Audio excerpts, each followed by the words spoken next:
Afterward he brought me to the gate, even the gate that looked toward the east, and, behold, the glory of the God of Israel came from the way of the east, and his voice was like a noise of many waters, and the earth shined with his glory.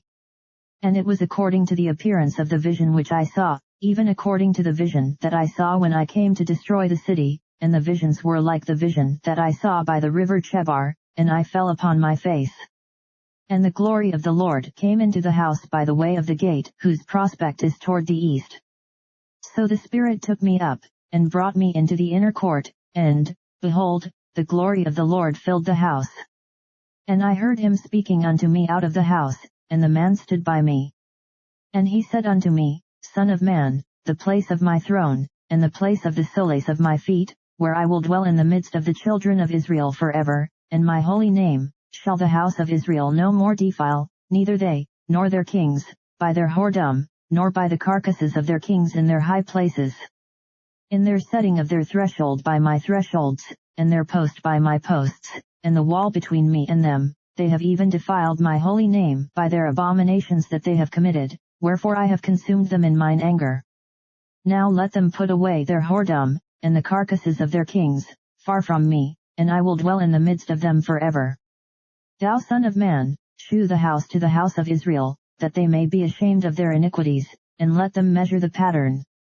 And if they be ashamed of all that they have done, shew them the form of the house, and the fashion thereof, and the goings out thereof, and the combings in thereof, and all the forms thereof, and all the ordinances thereof, and all the forms thereof, and all the laws thereof, and write it in their sight, that they may keep the whole form thereof, and all the ordinances thereof, and do them.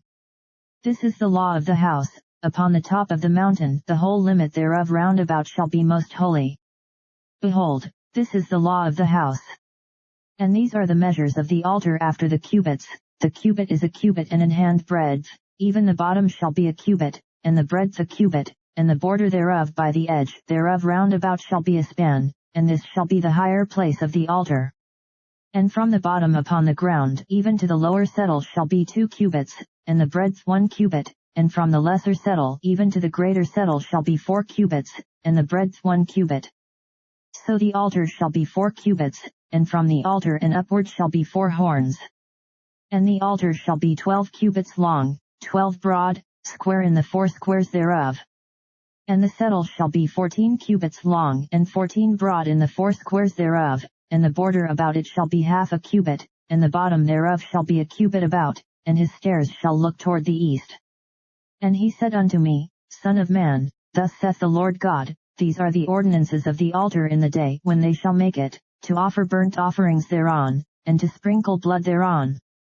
And thou shalt give to the priests the Levites that be of the seed of Zadok, which approach unto me, to minister unto me, saith the Lord God, a young bullock for a sin offering.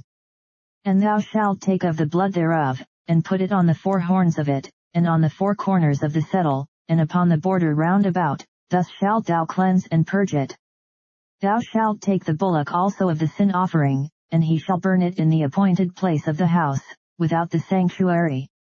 And on the 2nd day thou shalt offer a kid of the goats without blemish for a sin offering, and they shall cleanse the altar, as they did cleanse it with the bullock. When thou hast made an end of cleansing it, thou shalt offer a young bullock without blemish, and a ram out of the flock without blemish. And thou shalt offer them before the Lord, and the priests shall cast salt upon them, and they shall offer them up for a burnt offering unto the Lord. 7 days shalt thou prepare every day a goat for a sin offering, they shall also prepare a young bullock, and a ram out of the flock, without blemish. 7 days shall they purge the altar and purify it, and they shall consecrate themselves. And when these days are expired, it shall be, that upon the 8th day, and so forward, the priests shall make your burnt offerings upon the altar, and your peace offerings, and I will accept you, saith the Lord God.